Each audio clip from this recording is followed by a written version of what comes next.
Hello, everyone. Hello, and welcome to those of you in the Authentic and Thriving Entrepreneurs and Leaders group.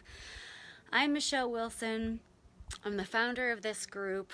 I see myself as the breakthrough mentor, helping entrepreneurs, leaders, heart-centered business owners who really want to make a difference in the world, break through their inner limitations with grace and ease so they can get the outer results they crave much faster and easier. So I'm so happy to be here. We're resuming our regular schedule in this group, which includes every Tuesday at 11:11. I'm going to go live for something on the topic about authentic breakthroughs, because I truly believe that those of you who are in this group, you see yourselves as leaders, you want to make a difference in the world, you want to stand up for what you believe in. And in order to do that, I believe it takes ongoing personal growth, ongoing evaluation of how we are doing. And so I would love to share, thanks for the thumbs up. I can't quite see who you are, so feel free to say hi. I'm back to doing Facebook Lives on my phone, so say hi if you're here. I would love to see you. So today's topic, I just feel really passionate about. How we can stay grounded, authentic, true to ourselves, calm, thinking clearly, being responsive instead of reactive, no matter what's going on in the world around us. Hello, Helen. Great to see you. So, I really believe this is so important, because as leaders, we want to be an example. We want to be able to rise above some things that may not feel so positive in our environment. And right now, today is Tuesday, it's election day. I feel like we're on the edge of some big changes. No matter what happens with the election, I know there are going to be a lot of people unhappy. We may have more shutdowns due to the rising cases in Corona. So there are a lot of uncertainties. And of course, our culture, there's so many people dealing with more anxiety, more depression, more animosity. There's just, you can feel it in the air. So I know I really try to help all my clients know how to protect their energy and still be a source of light and love in the world. And for all of you watching and all of you in this group, I want to share some techniques, because I think it's so important, again, for us to choose our responses to situations rather than just being triggered and reacting all over the place. So number one, this is kind of the most important thing I teach in kind of everything. First, we need to access a sense of calm. So if you have the fight, flight, or freeze response going off, you're feeling anxious, you're uncertain, oh my goodness, what's going to happen? We're not using the smart part of our brain. We get in reactive mode. We just want to do what we can to survive, which may include freezing and feeling paralyzed, running to something that feels comforting that may not ultimately be part of our highest and best good or our values and our goals. Or we may get feisty, and we see a lot of that going on in our country right now. So number one, we have to access a sense of calm, because if you're in fight, flight, or freeze all the time, as I think a lot of our country is right now, it's not good for your immune system. You're not thinking clearly, you're reactive, you're saying or doing things that you might regret later. So one of my favorite things to access a sense of calm right away with your body, to calm the nervous system, is called the butterfly hug and tap. So we just alternate tap. It's officially called the holistic hybrid of EMDR and EFT, developed by psychiatrist Dr. Benor. Super easy. You could teach it to your kids. So if you ever feel like your heart is racing, you're feeling sick to your stomach, you're anxious about what's going on, do this. Helen, thanks for sharing. I have a tendency for feisty. Yeah, and there are some things that, anger can be a positive fuel, but again, we want to choose our responses and our actions rather than just be reacting. So yeah, anger can be a positive, useful thing for creating change in the world, but we want to choose it to do it aligned with our values. So just try this one. This is a great one if you ever wake up anxious in the middle of the night or you find yourself feeling anxious. And again, feel free to say hi if you're here, let me know. Number two, when our thoughts are racing and we're thinking, oh my gosh, what's going to happen? Is there going to be another shutdown? Are people going to riot tomorrow after the elections? There's a lot of unknowns. So when my thoughts start racing into the future and leading me to anxiety, or our thoughts can dwell on the past and can't believe I did this, can't believe I said this, or this happened. When we can dwell there, that can lead to depression. That's not very helpful.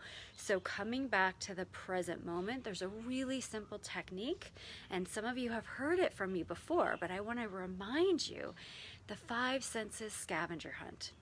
Again, it's something that can be done by kids. We're going to do it right now just to get in that calm state. So if you feel your blood pressure rising, you're getting anxious, or you're getting angry, just look around and notice what you see. I'm going to go on a hike in a little bit because it's so beautiful out here, but notice what you see. I'm on my deck right now. And then notice what you feel against your body or against your skin. So you can feel your clothes, or you can feel your feet on the ground. Then these may be neutral, but notice what you smell. Notice what you taste. And now notice what you hear.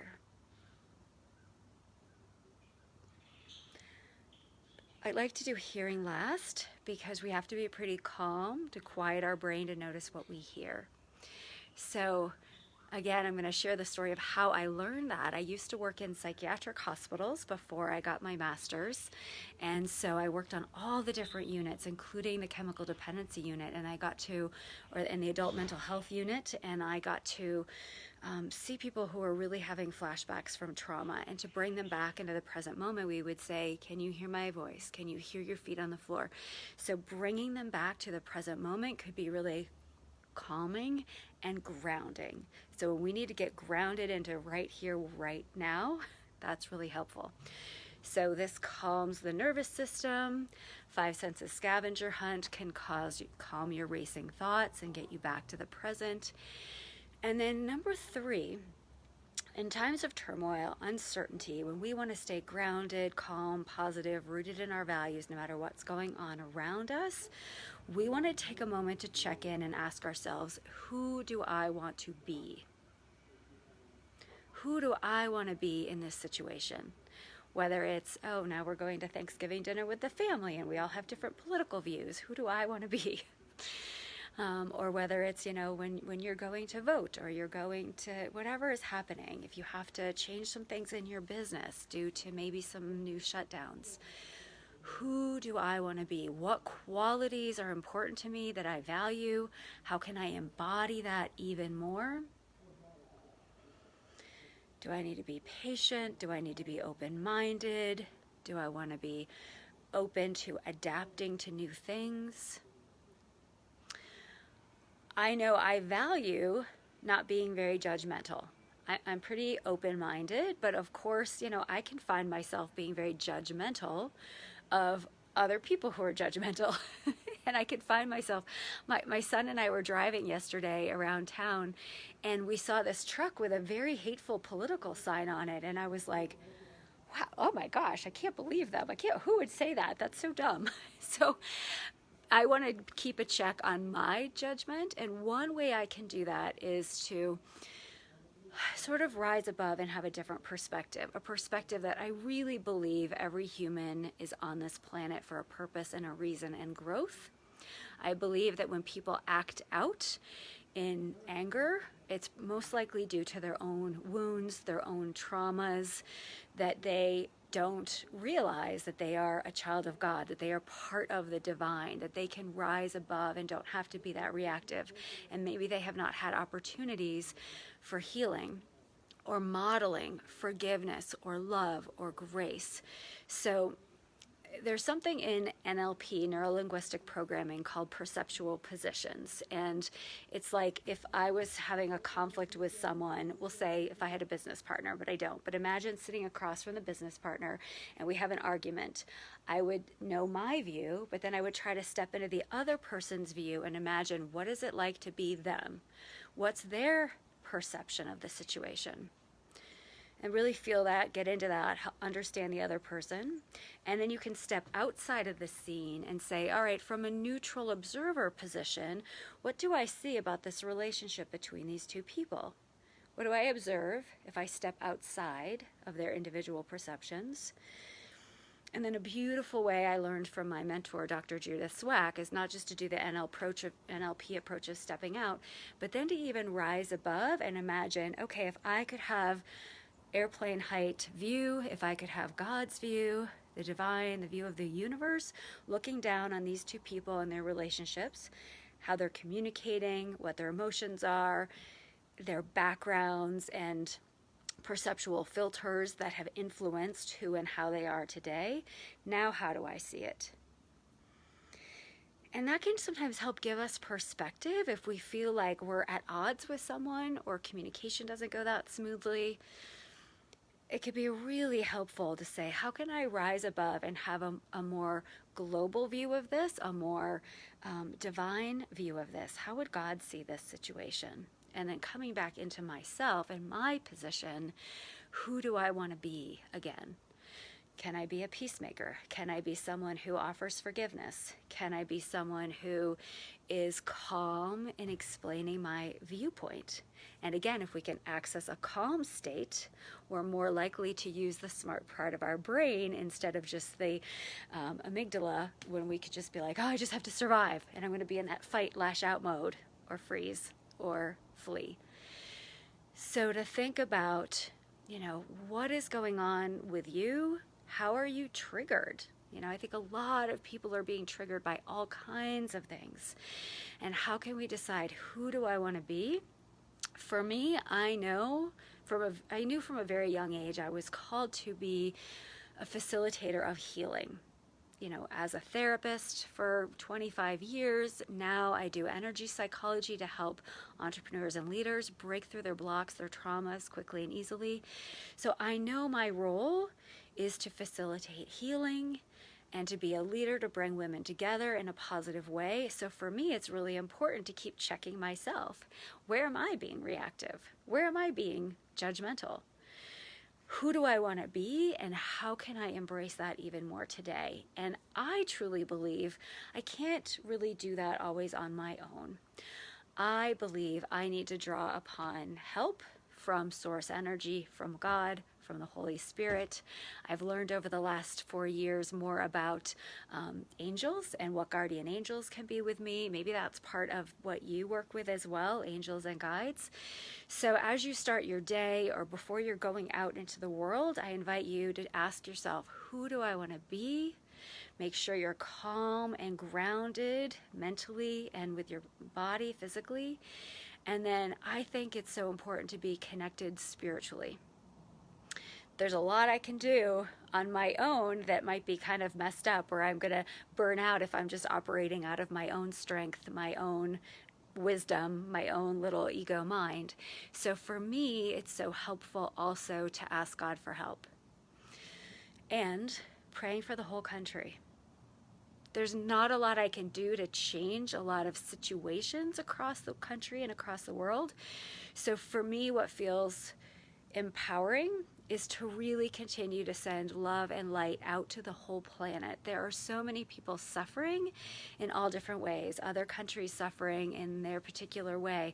And here in our country, there's a lot of suffering and uncertainty right now. So I invite you to do that as well. If you see yourself as a source of light, of love, of healing, of leadership, tune into divine source energy and ask. I ask before all my sessions that God would work in us and through us for the healing that my clients need. And now I ask, okay, God, send your light and love and hope around this earth. And I do believe that we'll be okay no matter what.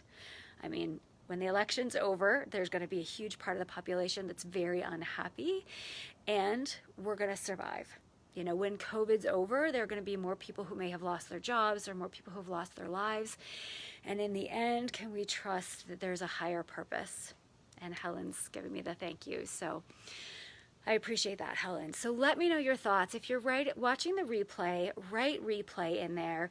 Trust that we're going to be okay no matter what happens. Our country's been through wars. We've been through horrific things. We're going to be okay. And I invite you to keep rising above, being the highest version of yourself.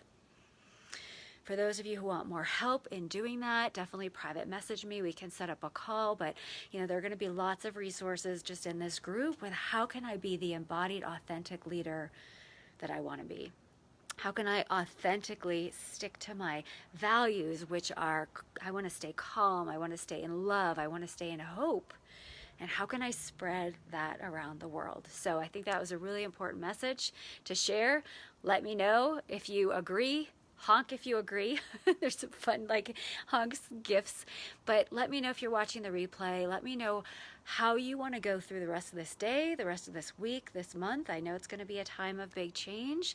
And I'm going to send love and light out to the world, and especially to my community and those of you watching that know that I'm praying for you. And have a blessed rest of your day. Take care.